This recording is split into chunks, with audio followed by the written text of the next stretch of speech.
My school assembly, আমার স্কুলের যে অ্যাসেম্বলি সেটা দেখব আমরা এখন। প্রথমে বলেছে লুক অ্যাট দ্য পিকচার, ছবিগুলো দেখতে বলেছে। ডিসকাস ইন দ্য পেয়ার, জোড়াবদ্ধ হয়ে ডিসকাস মানে আলোচনা করো। হোয়াট দে আর ডুইং, তারা কি করছে। এতে এখানের মধ্যে দেখি অন্যদিকে তাকিয়ে আছে এদিক সেদিক করে, এখানে দেখছি ওরা স্ট্রেট হয়ে গেছে। The student are singing and the national anthem, তাহলে এটা বলে শিক্ষার্থীরা জাতীয় সঙ্গীত গাইছে। এরপরে যেটা আছে এখানের মধ্যে আমরা এটা লিখব দে আর স্ট্যান্ডিং ইন এ লাইন, তারা সারিতে দাঁড়িয়ে আছে। এরপরে সি নাম্বারে যদি আমরা দেখি দে আর, এখন যে পতাকাকে যে স্যালুট করছে সেটা, দে আর স্ট্যান্ডিং দ্য ন্যাশনাল ফ্ল্যাগ, তারা জাতীয় পতাকাকে সালাম দিচ্ছে। এরপরে 4 নম্বরে যেটা দেখছি দে আর ডুইং ফিজিক্যাল এক্সারসাইজ, তারা শরীর চর্চা করছে। তো এইভাবে করে তোমরা এগুলো দেখবে, খুবই গুরুত্বপূর্ণ এগুলো। এখন আমরা যেটা দেখব 2.1-এ রিড দ্য ফলোইং টেক্সট, এখানে যে টেক্সটটা আমাদেরকে দিয়েছে এটা আমাদেরকে পড়তে বলেছে। তো আমরা এখানে নিশ্চয়ই এটা পড়বো, এখন অর্থসহ জানার চেষ্টা করব। প্রতিটা লাইন আমরা আলাদা আলাদা অর্থসহ জানার চেষ্টা করব, এখানের মধ্যে প্রতিটা লাইন আমরা বোঝার চেষ্টা করব। চলো আমরা দেখিনি। ওইটার প্রথম লাইন ছিল আই এম রাজীব, এখানে প্রথম লাইন কি আই এম রাজীব।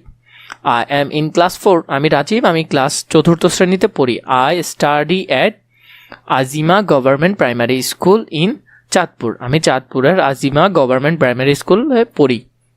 তাহলে যদি আমরা এগুলো দেখি, I study at Azima government primary school in Chandpur, আমি চাঁদপুর আজিমা সরকারি প্রাথমিক বিদ্যালয়ে পড়াশোনা করি। Our school starts with the assembly in the morning, আমাদের স্কুলে সকালবেলা সমাবেশ দিয়ে শুরু হয়। It is gathering of all the teachers and students in the school field, এই স্কুল মাঠে, এটি স্কুল মাঠে সব শিক্ষক ও শিক্ষার্থীদের সমাবেশ।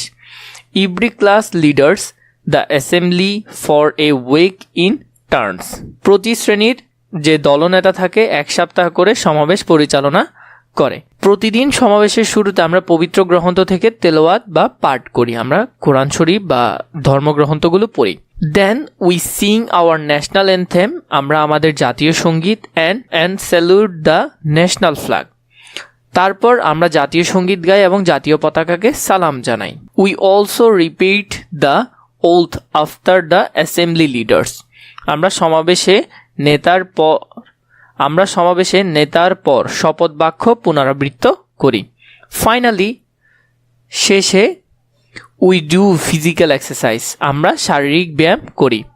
11 নম্বর, it is the best time to meet all the students and teacher of our school, এটি আমাদের স্কুলের সব শিক্ষক ও শিক্ষার্থীদের সঙ্গে দেখা করার সবচেয়ে ভালো সময়। তো এইভাবে করে তোমরা এটা পুরোটা পড়বে, আমি এটা পুরোটা এখানে ধারাবাহিকভাবে আলাদা আলাদা করে পড়িয়ে দিয়েছি যাতে তোমাদের অর্থগুলো সহ বুঝতে সুবিধা হয়, গাইড যাতে আর প্রয়োজন না হয়। 2.2 আমাদেরকে বলেছে ask and answer the following question in pairs. Which school does Rajib's go to, Rajib's কোন স্কুলে যায়। আমরা এই যে প্রশ্নগুলো আছে 1, 2, 3, 4, 5টা, এই 5টা প্রশ্নের উত্তর এখন দেখব। তাহলে এটার উত্তর হবে কি, Rajib goes to Azima government primary school, সে কোথায় যায়, আজিমা গভর্নমেন্ট প্রাইমারি স্কুলে যায়। When does the school start, the school start with the assembly in the morning, school সকালে অ্যাসেম্বলির মাধ্যমে কি হয়, শুরু হয়। How long does every class leader the assembly, every class leaders the assembly for a week, 1 সপ্তাহ করে কি করে, পরিচালনা করে। Write their activities of the daily assembly, মানে প্রতিদিনের যে অ্যাসেম্বলি আছে সেখানে কি কি করে, যেমন রিসাইটিং ফ্রম হোলি বুকস, কোরআন শরীফ বা ধর্মগ্রন্থ পড়ে। সিঙ্গিং দ্য ন্যাশনাল অ্যাথেম, জাতীয় সঙ্গীত গাওয়া হয়। ডুইং ফিজিক্যাল এক্সারসাইজ, এবং শারীরিক যে ব্যায়ামগুলো আছে সেগুলো করা হয়। We experience, simple answer, our school assembly is enjoyable and useful, আমাদের স্কুলের অ্যাসেম্বলি উপভোগ্য এবং উপকারী, এটি আমাদের জন্য।